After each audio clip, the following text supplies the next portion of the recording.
하나님 말씀 같이 살펴보도록 하겠습니다. 오늘 우리에게 주신 하나님 말씀은 신약 성경 누가복음입니다.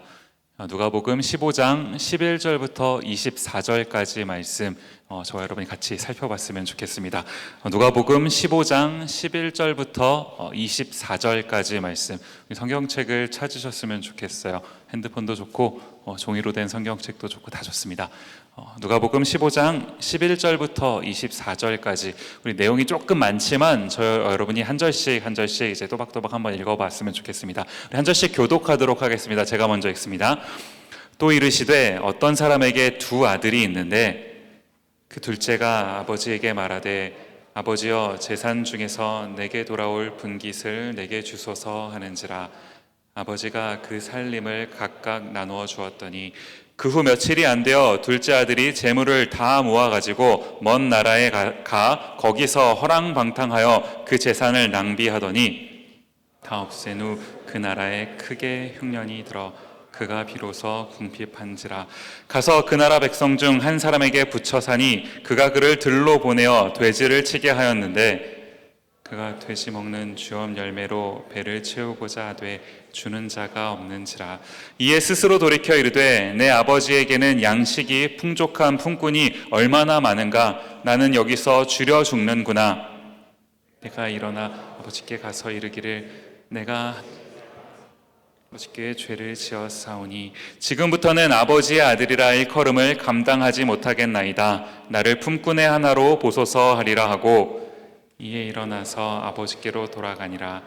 아직도 거리가 먼데 아버지가 그를 보고 측은히 여겨 달려가 목을 안고 입을 맞추니 아들이 이르되 아버지 내가 하늘과 아버지께 죄를 지었사오니 지금부터는 아버지의 아들이라 일컬음을 감당하지 못하겠나이다 하나 아버지는 종들에게 이르되 제일 좋은 옷을 내어다가 입히고 손에 가락지를 끼우고 발에 신을 신기라. 그리고 살찐 송아지를 끌어다가 잡으라. 우리가 먹고 즐기자. 이 내 아들은 죽었다가 다시 살아났으며 내가 잃었다가 다시 얻었노라 하니 그들이 즐거워하더라. 아멘. 디모데에 오신 모든 분들을 환영하고 또 축복합니다. 이 시간 앞뒤 좌우에 계신 분들하고 한번 이렇게 인사했으면 좋겠습니다. 실천하는 크리스찬이 됩시다. 네, 제가 예전에 이제 한국에서 그 영어 공부를 할 때요, 이제 영어 공부를 이렇게 하는 중에 익혔던 문장이 하나 있습니다. 예전에도 한번 소개를 했었던 것 같은데, 약간 속담 같은 건데요. 이게 뭐냐 하니까 한번 잘 들어보십시오. 영어예요. A friend in need is a friend indeed. 영어 맞습니다. 예, 여러분 들으신 거 영어 맞아요? 네, 제 발음이 좀 이상해서 잘 알아들으실지 모르겠는데 다시 한번 해볼까요? A friend in need is a friend indeed. 무슨 말인지 이해가 가시죠? 발음이 이상하지만 그러나 워낙 유명한 문구니까 여러분이 다 무슨 뜻인지 알고 계실 거라고 생각을 해요. 뭐 굳이 번역을 하자면 이제 뭐 필요할 때 이제 있어주는 친구가 진짜 친구다. 뭐 이 정도로 이제 번역할 수 있는 이제 그런 말 아니겠습니까? 우리가요. 이 문장을 해석하는 건, 이 문장의 의미가 뭔지를 파악하는 건 굉장히 쉽습니다. 그런데 정말 어려운 게 뭡니까? 정말 이런 친구를 가지고 있느냐? 라는 질문에 대한 대답은 정말 쉽지가 않죠. 여러분 어떠십니까? 제가 설교를 준비하면서 이제 이 부분을 곱씹어서 생각을 하다가 이제 문득 무슨 생각이 들었냐 하니까요. 이런 친구를 만나기가 참 쉽지가 않다라는 생각을 해보게 됐어요. 주변에 참 많은 사람들이 있습니다. 한번 보십시오. 참 많은 사람들이 있습니다. 유학 와서 한국 사람이 별로 없을 줄 알고 왔는데 생각보다 한국 사람이 너무 많고 이렇게 큰 한국 교회가 있는지 몰랐고 그렇죠. 많은 사람들이 있고 때로는 그 중에 조금 나한테 특별히 가깝다고 여겨지는 사람들이 있어요. 지금 그 사람들이랑 좀 가깝게 앉으신 거 아닙니까? 그런데 그럼에도 불구하고 때로는 내 삶에서 뭔가 이유를 알 수 없는 외로운 기분이 느껴질 때가 있더라는 거예요. 제가 문득 이 부분을 생각해 보는데 그 느낌을 가지는 그곳이 바로 세상이라는 곳이더라는 겁니다. 우리가 세상 가운데 살고 있기 때문에 그 세상 속에서 이런 감정을 때로 느끼게 된다는 거예요. 이제 그와는 대조적으로 그럼 세상과 반대적인 개념 뭐가 있겠습니까? 가끔은 너무나 소중한데 그 소중함을 잊고 살아요. 그런데 언제나 내가 필요할 때면 돌아갈 수 있는 그곳, 가족이라는 곳도 있는 것 아니겠습니까? 세상과 가족이요. 우리가 밖에 나와서 살다가 보니까 이제 더 이런 것을 좀 많이 느끼게 되는 것 같은데요. 이 가족의 품이라는 거, 이 부모님의 그 품이라는 이 부분이요. 오늘 우리가 함께 이 말씀을 같이 살펴볼 때, 이 따스한 그 품, 잠깐 좀 잊고 살았는지 모르겠는데 한번 이 부분을 다시 한번 생각해 보시면서 그 따스한 품을 한 번 더 경험해 보는 오늘 그 밤이 되었으면 좋겠습니다. 오늘 그 본문이 이제 무슨 내용을 다루고 있냐 하니까요. 이제 너무 그 유명한 본문이어서 내용을 다 아실 거라 생각을 하는데 다 아시는 내용이지만 이 부분을 우리가 한번 다시금 이제 하나하나 살펴볼 때 하나님께서 오늘 우리에게 말씀하시고자 하는 내용이 뭔지 그것을 발견하게 되시기를 바라면서 오늘 본문을 한번 살펴봤으면 좋겠습니다. 누가복음 15장 11절 말씀 보시면 이렇게 얘기합니다. 또 이르시되 어떤 사람에게 두 아들이 있는데, 자, 어떤 사람이 이제 두 아들이 있었던 겁니다. 이 두 아들이 있었는데 어떤 일이 일어난 겁니까? 이어지는 12절 보시면 그 둘째가 아버지에게 말하되 아버지여 재산 중에서 내게 돌아올 분깃을 내게 주소서 하는지라 아버지가 그 살림을 각각 나누어 주었더니, 자, 무슨 내용인지 다 이해가 가시죠? 둘째 아들이 어느 날 아버지에게 이제 요구를 한 겁니다. 무슨 요구를 했냐 하니까 유산을 먼저 달라는 거예요. 내 몫을 좀 먼저 챙겨 주십시오. 이게요, 상식적으로 우리가 좀 생각을 해봤을 때 이제 좀 황당한 그런 요구 아니겠습니까? 유산이라는 건 벌써 지금 여러분 혹시 유산 받으신 분 계십니까? 아버지, 어머니의 유산을 지금 벌써 받으신 분. 이 유산이라는 건요, 우리가 상식적으로 좀 생각을 해봐도 이제 거의 뭐 이렇게 마지막에 이제 부모님이 뭐 돌아가셨거나 아니면 돌아가실 즈음이 됐을 뭐 그때쯤에 이게 이제 좀 정리가 되는 거지. 아직 살아 계시는데. 그러는가 하면 오늘 본문의 그 내용의 마지막 부분을 보면요, 이제 이 둘째 아들과 아버지가 다시 재회하는 그 장면이 나오지 않습니까? 성경에 보면 그때 아버지가 그 둘째 아들을 이렇게 다시 만날 때 너무 반가워서 달려가셨다라는 표현이 있어요. 아직 뛰실 수 있을 만큼 정정하신 나이인 겁니다. 그런데 그런 아버지를 둔 둘째가 자기 유산을 먼저 달라고 하는 거, 이게 굉장히 황당한 요구더라라는 거죠. 이 둘째가 왜 이런 유산을 달라는 요구를 아버지께 하는 겁니까? 두 가지로 좀 이걸 살펴보면요. 첫 번째는 지금 이 둘째는 자기가 누리고 있는 것이 얼마나 소중한 건지를 깨닫지 못하고 있는 거죠. 그러는가 하면 또 한 가지는 바깥 세상에 나가면 지금은 이 아빠 품, 이 가족이라는 품에서 내가 살고 있었는데 이게 조금 너무 익숙하니까 때로 지루하기도 한 거예요. 그래서 바깥 세상에 나가면 뭔가 굉장히 흥미롭고 재미난 일들, 뭔가 익사이팅한 그런 것들이 나를 기다리고 있을 거라는 그 착각이요. 그 착각. 이 두 가지 때문에 이제 이런 요구를 했던 것 아닙니까? 혹시 아까 전에 슬라이드가 잠깐 하고 넘어갔는데 오늘 설교의 제목을 제가 뭐라고 지었는지 보신 분 계십니까? 오늘 설교의 제목을 제가 제자리라고 지었어요. 영어 번역을 좀 이렇게 예배팀에 부탁을 했더니 My Place라고 이게 하더라고요. 얼마나 아름다운 번역인지 모릅니다. 고마워요. 자, 제자리. 뭐가 제자리입니까? 제자리가 뭔가요? 그런가 하면 왜 사람들이 이 제자리라고 하는 그곳에서 벗어난다고 생각하십니까? 우리가 한번 오늘 이 문제를 곰곰이 한번 생각을 해봤으면 좋겠어요.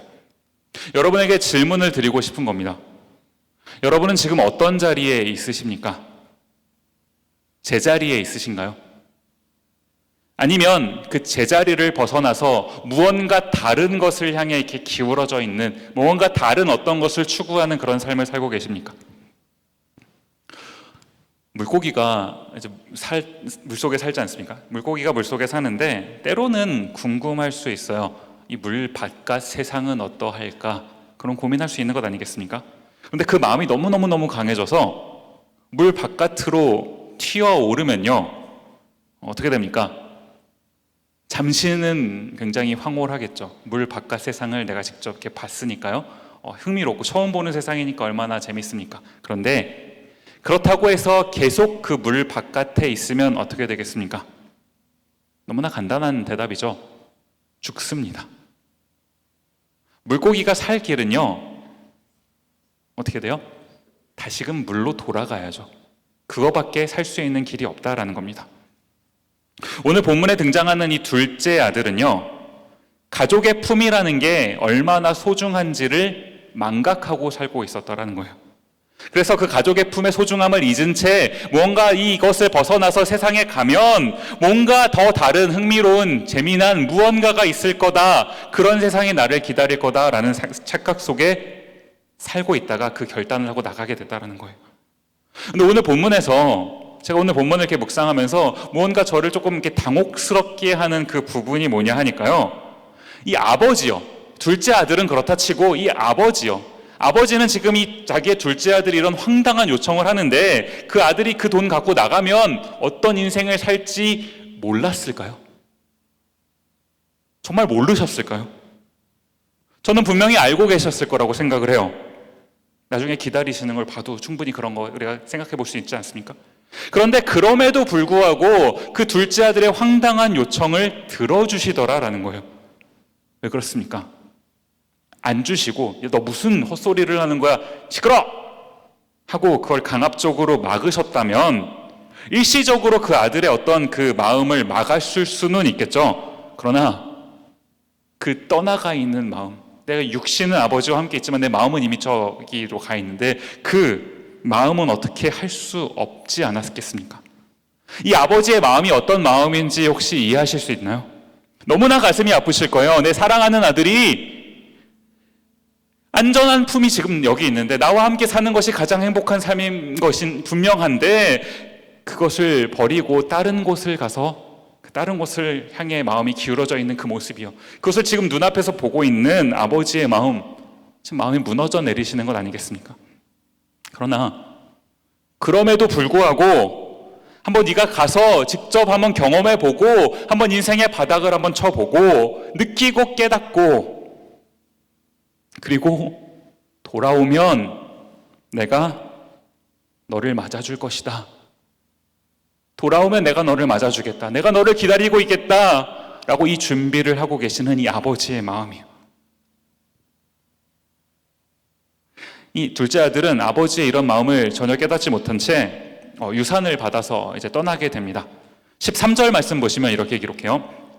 그 후 며칠이 안 되어 둘째 아들이 재물을 다 모아가지고 먼 나라에 가 거기서 허랑방탕하여 그 재산을 낭비하더니, 제가 이제 설교를 준비하면서 어떤 그 자료를 하나 찾아보니까요, 이게 지금 그 누가복음이면 한 2000년 전 이야기지 않습니까? 이 당시에 이제 유산이라고 하는 것은 요즘에도 좀 그럴 수 있을 것 같아요.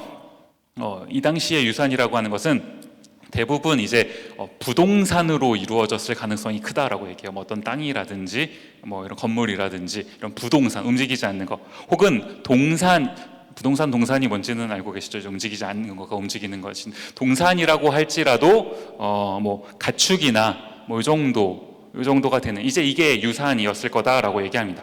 쉽게 말하면 아버지가 유산을 주실 때 캐시로 주시지 않았다는 거예요. 캐시로 주시지 않았다는 겁니다. 그렇다고 한다면 며칠이 안 돼서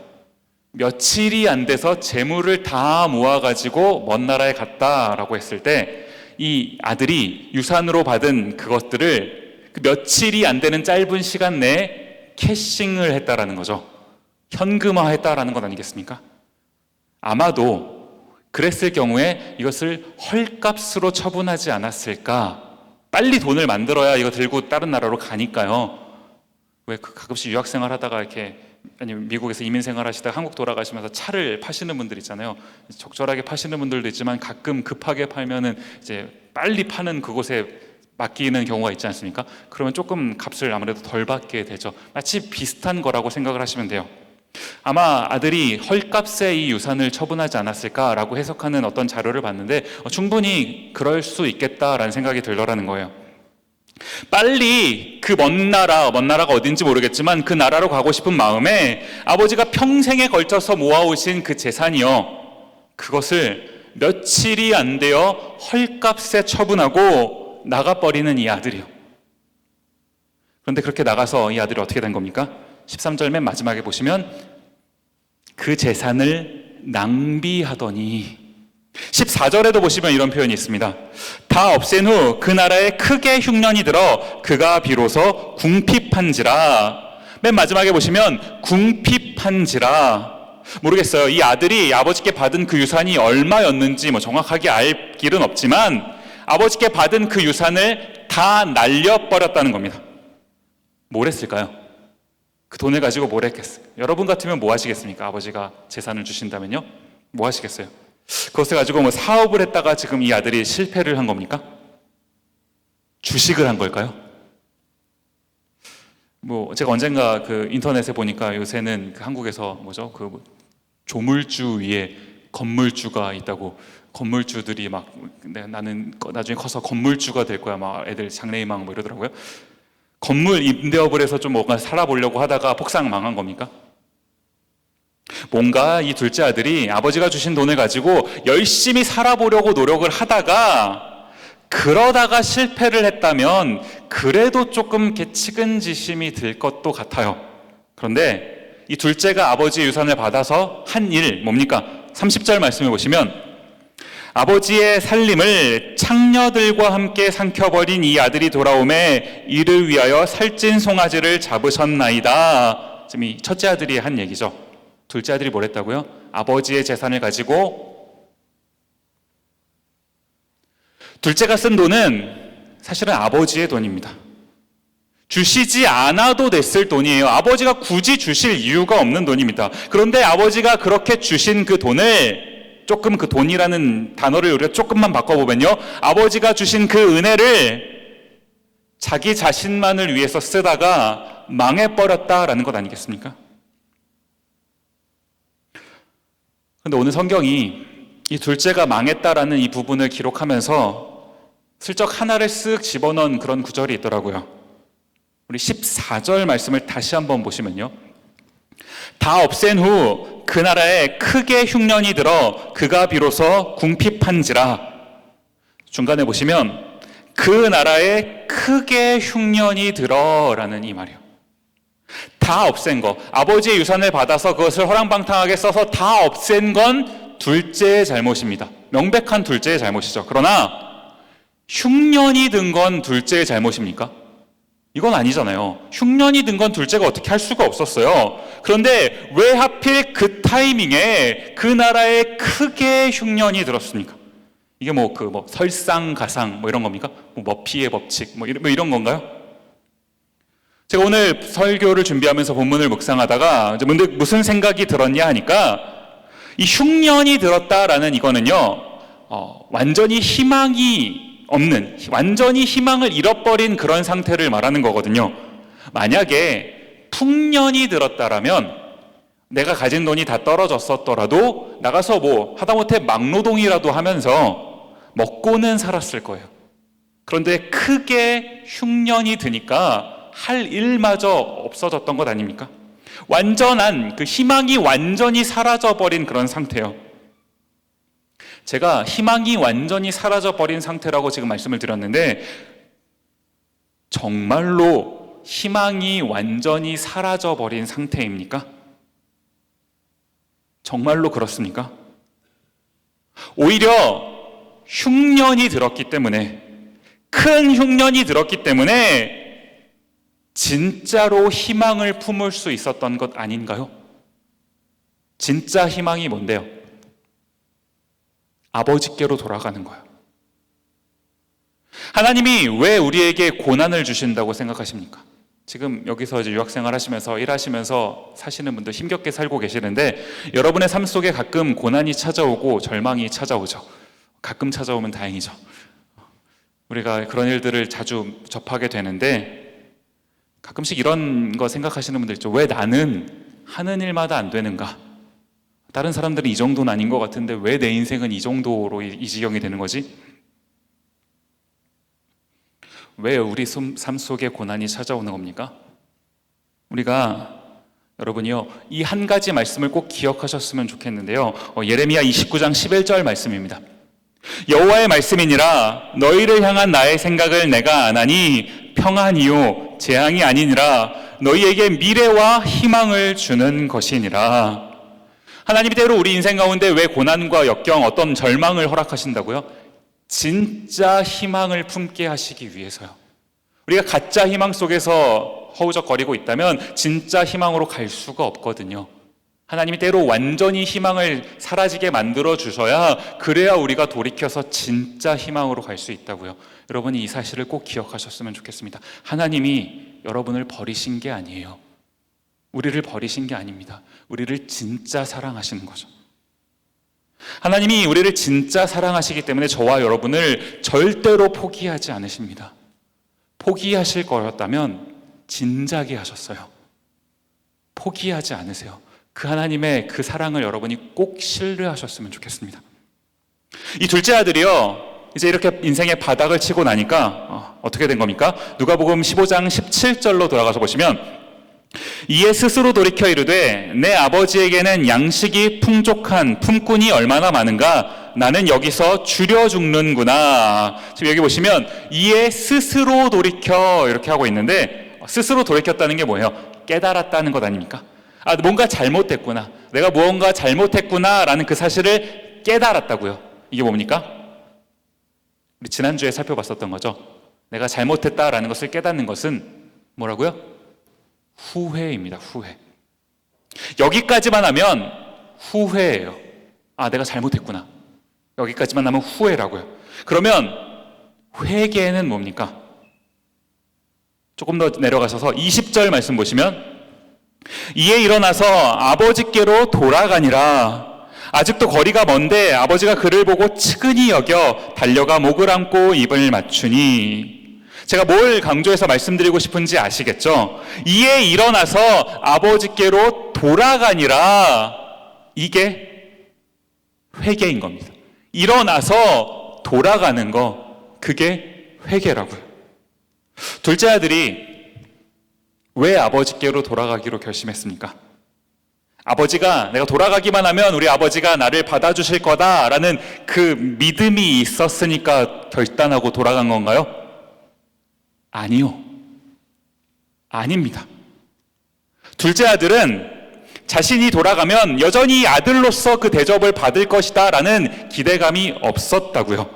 19절 말씀 보시면, 지금부터는 아버지의 아들이라 일컬음을 감당하지 못하겠나이다. 나를 품꾼의 하나로 보소서 하리라 하고, 아들은커녕 그냥 품꾼의 하나 정도로만 나를 받아주신다고 하더라도 그래도 좋겠다, 그런 마음으로 돌아간 것 아닌가요? 이걸 믿고 가는 게 믿음입니까? 이걸 둘째 아들의 믿음이라고 봐야 되는 건가요? 이게 믿음이라면 너무 불안한 믿음 아닙니까? 그렇게 하고 갔는데 아버지가 안 받아주시면 어떡합니까? 너무 불안하죠. 설령 받아주셨는데, 받아주시기는 했는데 품꾼으로 받아주셨어요. 이 너무 안타까운 상황 아닙니까? 믿음은요, 물론 둘째 아들도 어느 정도의 약간의 믿음은 있었죠. 돌아가면 그래도 아버지가 뭐라도 좀 받아주시겠지라는 약간의 믿음을 가지고 돌아간 건 맞지만, 이 관계의 회복에 있어서 믿음이란 둘째 아들에게 있는 것이 아니더라라는 겁니다. 20절 말씀을 다시 한번 보시면, 이에 일어나서 아버지께로 돌아가니라. 그 다음 보시면, 아직도 거리가 먼데 아버지가 그를 보고 측은히 여겨 달려가 목을 안고 입을 맞추니. 제가 사실 탕자 이야기를 돌아온 탕자라고 우리가 흔히 알고 있지 않습니까? 이 이야기를 사실 어렸을 때부터 수십 번, 수백 번도 더 봤을 것 같아요. 볼 때마다 제 마음에 어떤 그 감격, 저를 울컥하게 하는 구절이 사실 이 20절 말씀인데요. 어떤 부분에서 특별히 그렇습니까? 이 중간에 보시면, 아직도 거리가 먼데 둘째 아들이 먼 나라로 떠났다라고 성경이 기록하고 있어요. 얼마나 멀리 갔는지 모르지만 멀리 떠났습니다. 아버지의 안전한 품을 떠나서 멀리 가버렸다고요. 그런데 거기서 자기 마음대로 살다가, 하고 싶은 대로 하다가 인생의 어떤 그 쓰라린 실패를 경험한 겁니다. 초라해졌어요. 더 이상 그 아버지와 함께 살던 그 어떤 풍족하고 행복했던 그 아들의 모습이 아니라고요. 그런데 그랬을지라도 그랬을지라도 그 아들이 돌아오기를 오늘도 여전히 기다리고 계시는 이 아버지요. 아직도 거리가 먼데 뭡니까? 아들이 이 아버지의 집으로 돌아가려면 아직도 거리가 많이 남았다고요. 멀리 더 가야 아버지의 집으로 갈 수 있다고요. 그런데 거기까지 이 아버지가 나오셔서 이 아들을 기다리고 계시는 모습이요. 이미 나와서 언제 돌아올지 모르는 아들인데 이미 나와서 그 아들이 돌아오기를 기다리고 계시는 그 아버지의 마음이요. 믿음이 뭐라고요? 둘째 아들이 가지고 있었던 그 믿음이 믿음입니까? 아니요. 믿음은 둘째 아들이 가지고 있었던 어떤 그것이 아니라 이미 나와서 기다려주고 계시는, 내가 언제 돌아갈지 모르지만 이미 나와서 나를 기다려주고 계시는 그 아버지를 누리는 것, 그것이 믿음이다라는 겁니다. 우리가 불완전한 믿음으로 돌아가기만 하면 그 아버지의 큰 사랑 안에서 진정한 회복을 경험하게 된다고요. 오늘도요, 저와 여러분의 삶 속에서 우리가 어디에 있는지 잘 모르겠습니다. 혹시 멀리 떠나 있다면, 우리가 돌아가기만 하면 이미 나와서 우리를 기다려주시는 그 아버지의 사랑, 우리가 오늘 예배하고 있는 이 하나님이요, 우리에게 그런 아버지다라는 사실을 여러분이 꼭 기억하셨으면 좋겠습니다. 제가 이번 방학 동안에 이제 이 디모데에서 그 구원에 관해서 계속 설교도 하고 또 성경 공부도 진행하고 있는 것 아니겠습니까? 제가 이제 이 방학 동안에 이걸 쭉 진행하면서 여전히 갈등이 되는 부분이 뭐냐면요, 너무 어려운 주제를 선택한 거 아닌가라는 이 부분이요. 이번 주도 사실 만만치 않거든요. 여러분 이따가 보시면 알겠지만 이번 주도 보통이 아닙니다. 갈수록 가관인데, 어쨌든 이게 저도 문제를 푸는 여러분도 당황스럽죠. 만드는 저도 당황스러워요. 시중에 가면 구할 수 없는 어떤 그걸 제가 만든 거거든요. 그렇다고 뭐 대단한 건 아니고 그래서 더 접할 수도 있지만, 어쨌든 제가 만들면서도 참 마음에 갈등이 돼요. 너무 어려운 거 아닌가? 우리 디모데 지체들이 이거 잘 이해는 할 수 있을까? 이거 어떡하지? 이런 생각이 많이 들어요. 사실 우리가 딱딱한 공부하고 있는 거 맞습니다. 맞아요. 그런데 제가 어떤 이론적인 거, 여러분 본어겐이 뭔지 아셔야 됩니다. 칭의가 뭔지 아셔야 됩니다. 화목, 납션이 뭔지 아셔야 됩니다. 이런 거, 어떤 이론적인 것을 여러분에게 가르쳐 드리고자 이거를 하는 게 아니라요, 물론 우리가 이것을 공부하는 게 큰 유익이 있죠. 공부를 하면 당연히 유익이 있겠죠. 그러나 머리로만 아는 게 중요한 게 아니라, 오늘 우리가 함께 살펴보는 이 누가복음 15장에 나오는 이 이야기요, 아버지의 품보다 세상이 더 좋아서 그 세상을 쫓아나간 그 둘째 아들, 그런데 그 아들이 돌아오기만을 기다리면서, 아버지가 며칠을 밖에 나가서 기다리셨을까요? 아들이 돈 다 쓸 때까지, 아버지가 재산이 많으셨더라면 더 오래 걸렸겠죠? 그 아들이 돈 다 쓰고 그것을 후회하고 돌이켜서 돌아올 때까지 날이면 날마다 나가서 기다리고 계셨을 그 아버지, 이미 나와서 돌아오기만을 기다리고 계시는 그 아버지, 저는 오늘 이 자리에 있는 저와 여러분, 우리 모두가 이 아버지를 경험할 수 있기를 바라는 겁니다. 이론적으로 아는 게 아니라요, 우리가 이 마음속에서 그 하나님을 경험할 수 있기를 바라는 거라고요. 우리가 돌아가기만 하면요, 21절 말씀에요, 아들이 이르되 아버지, 내가 하늘과 아버지께 죄를 지었사오니 지금부터는 아버지의 아들이라 일컬음을 감당하지 못하겠나이다 하나. 이게 지금 무슨 말입니까? 이제 둘째 아들이 결단을 하는 거죠. 내가 이제 아버지께 돌아가기만 하면, 아버지를 딱 뵙는 순간 내가 이런 말을 해야지. 아버지, 나는 이제 더 이상 아들로서 어떻게 취급을 받기가 어려울 것 같습니다. 어쩌고 썰라썰라 열심히 준비를 하고 있었죠. 그런데 실제로 아들에게 이 말을 들은 아버지의 태도요, 아버지의 반응 뭡니까? 아들이 뭐라고 말하는지 듣지도 않으세요. 그렇게 하면서 아버지가 이 아들에 대해서 아들 대하시는 그 어떤 방식이요, 뭡니까? 이어지는 22절부터 우리 24절까지 말씀 보시면, 아버지는 종들에게 이르되 제일 좋은 옷을 내어다가 입히고 손에 가락지를 끼우고 발에 신을 신기라. 그리고 살찐 송아지를 끌어다가 잡으라. 우리가 먹고 즐기자. 이 내 아들은 죽었다가 다시 살아났으며 내가 잃었다가 다시 얻었노라 하니 그들이 즐거워하더라. 이따가 이제 여러분이 성경 공부 시간에 오늘 이제 우리가 배울 그 부분들이 뭐냐 하면요. 잘 들어보십시오. 어려운 단어들입니다. 자, 화목, 칭의, 자녀됨, 혹시 뭐 한국교회에서 양자 뭐 이런 표현 들어보신 분 계실지 모르겠어요. 이런 개념들을 이제 우리가 이따가 무엇인지 좀 살펴볼 건데, 이게 이제 저 같은 이제 신학을 공부하는 사람들은 개념화 해야 되잖아요. 뭐가 뭔지를 계속 개념화 해야 되기 때문에. 그래서 제가 만들다가 보니까 이제 어려운 단어, 특히 한국말은 또 이제 이 한자를 쓰다가 보니까 더 막 어렵죠. 뭐 그러다 보니까 이제 말들이 굉장히 어려워졌습니다. 그런데 우리가 이 이야기를 통해서요, 이 부분을 좀 쉽게 말하면, 쉽게 설명하면 뭡니까? 아들이 아버지를 버리고 나갔어요. 관계가 깨졌습니다. 살아계시는데 유산을 달래요. 황당한. 그리고 나가서 그 돈을 다 써버렸어요.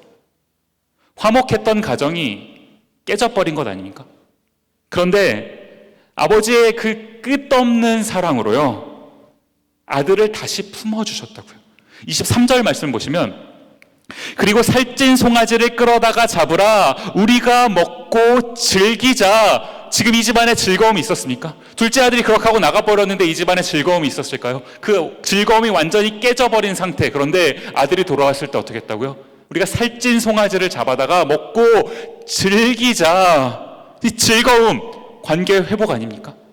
이것을 화목이라고 하는 거예요. 하나님이 우리와 깨진 관계를 다시금 화목하게 만들어주셨다고요. 또 지금 둘째 아들은요, 거짓골로 돌아왔습니다. 갈 때는 몰라겠어요. 뭐 명품 옷을 입고 나갔는지, 돌아올 땐 거짓골로 돌아왔겠죠. 모습이 말이 아닐 겁니다.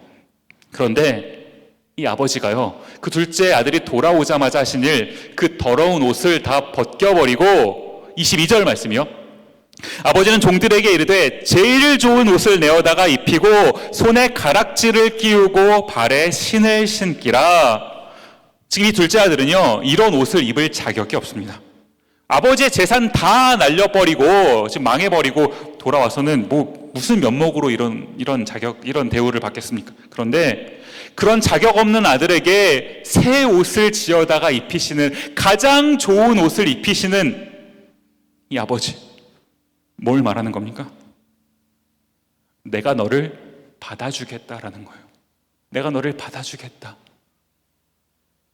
그냥 너를 용서해 주겠다, 이 정도가 아니라요, 24절 말씀이에요.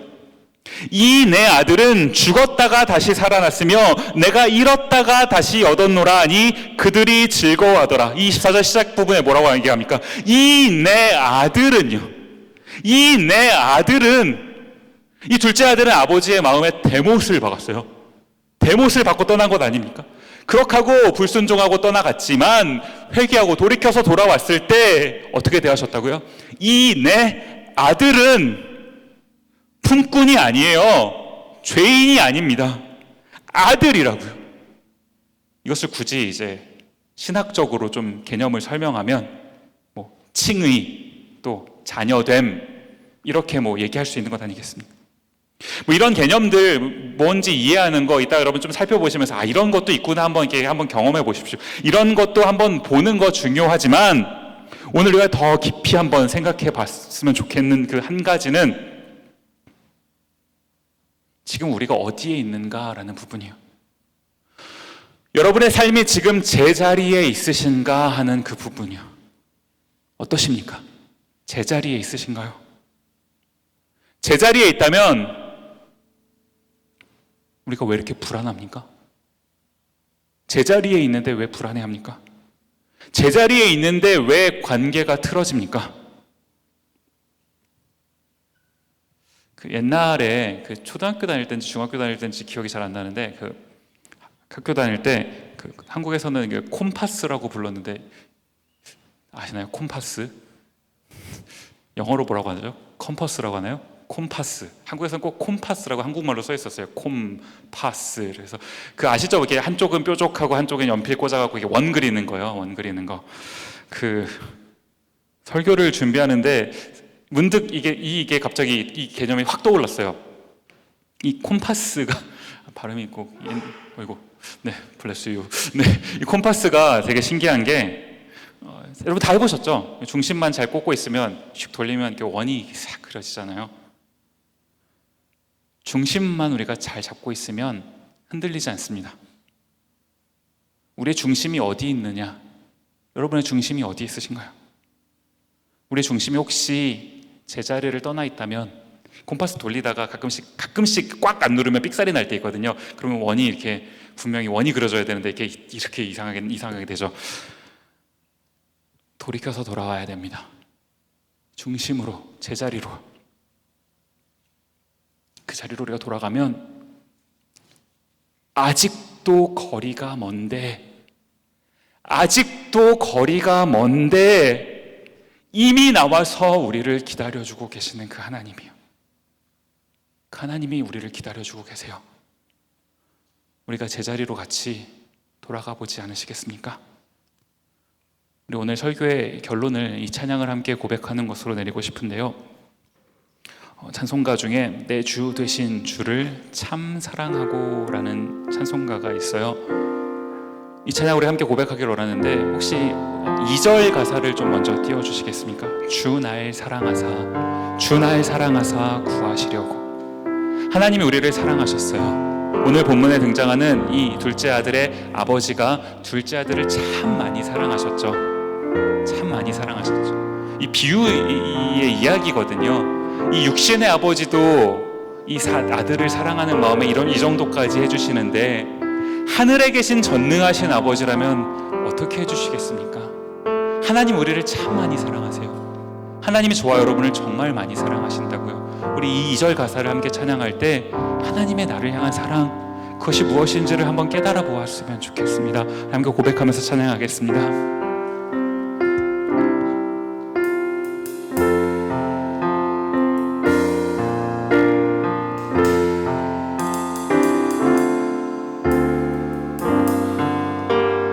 고백하며 함께 찬양합니다. 주 날 사랑하사 구하시려고 주 날 사랑하사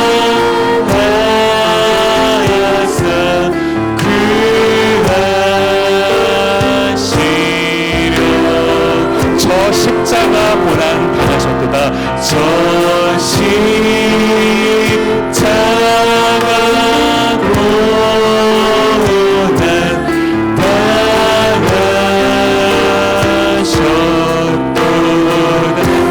가시관 쓰신 그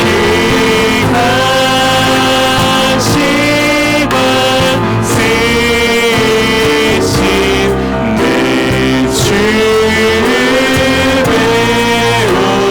배우니 이전보다 더욱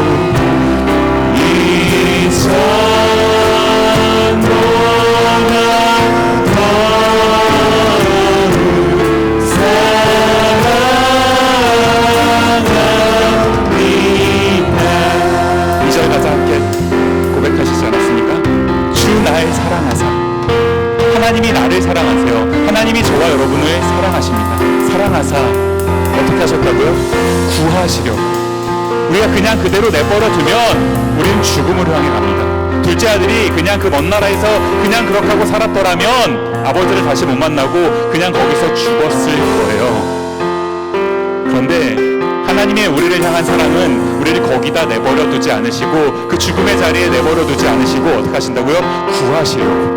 구하시려고. 아버지는, 그 둘째 아들의 아버지는 이 아들을 구하기 위해서 참 많은 희생을 하셨어요. 물질적, 정신적, 시간적 많은 희생을 하셨죠. 우리 하늘 하나님은요 비교할 수 없는 값을 치르셨다. 뭡니까?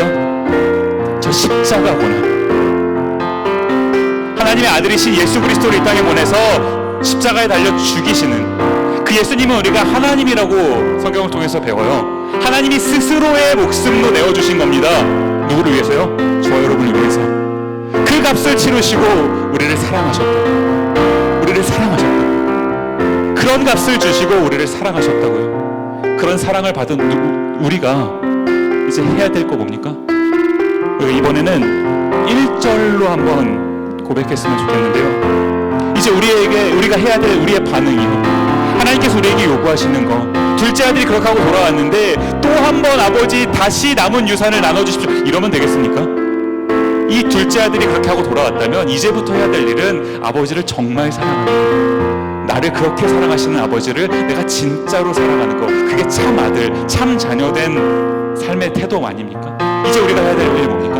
내 주 되신 주를 참 사랑하고, 내 주 되신 주를 참 사랑하고.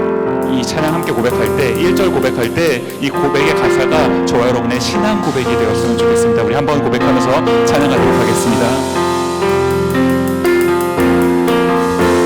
내 주 되신 주를, 내 주 되신 주를 참 사랑하고 곧 그에게 죄를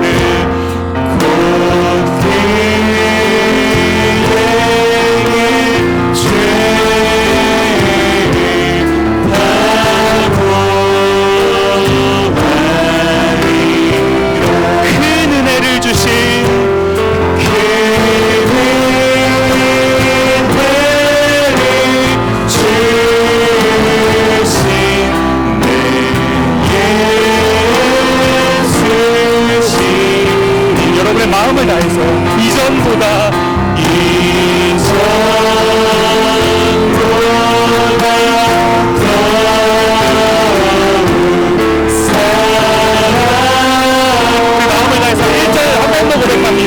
내 주 되신 주를 참 사랑하고, 내 주 되신 주를 참 사랑하고 곧 그에게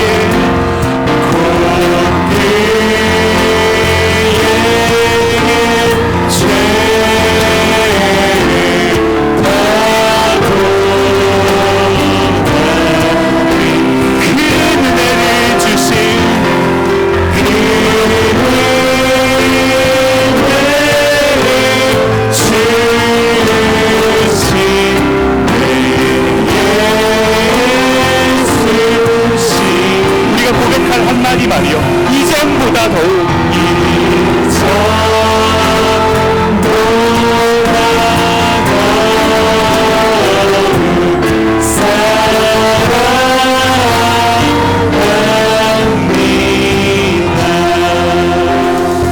한번 눈을 감아 보시겠습니까?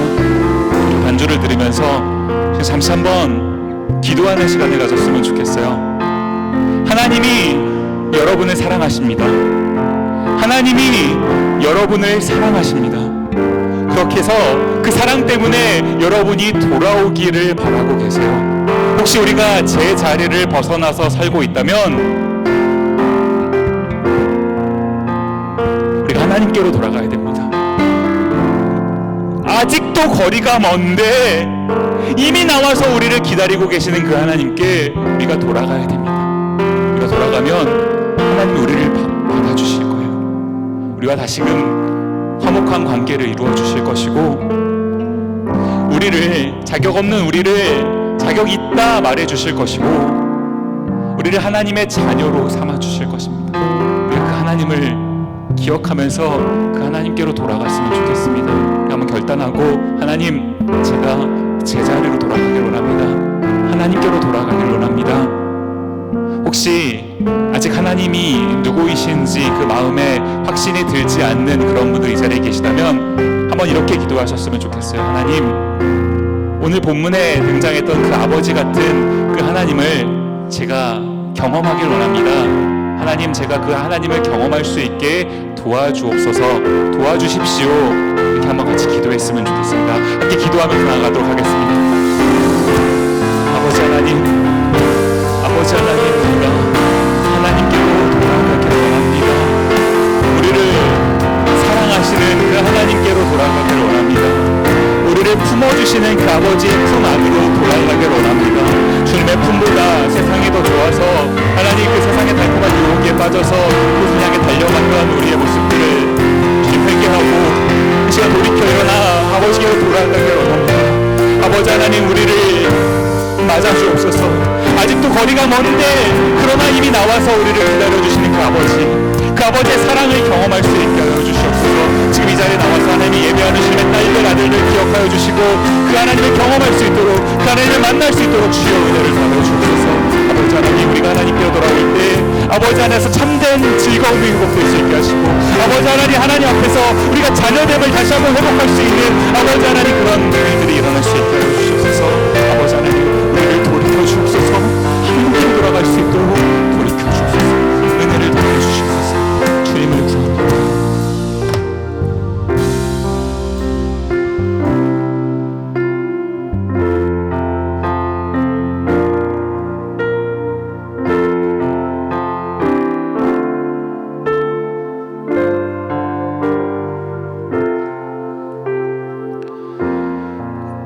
고마우신 아버지 하나님, 오늘도 저희를 불러주셔서 하나님을 예배할 수 있도록 하신 것 감사합니다.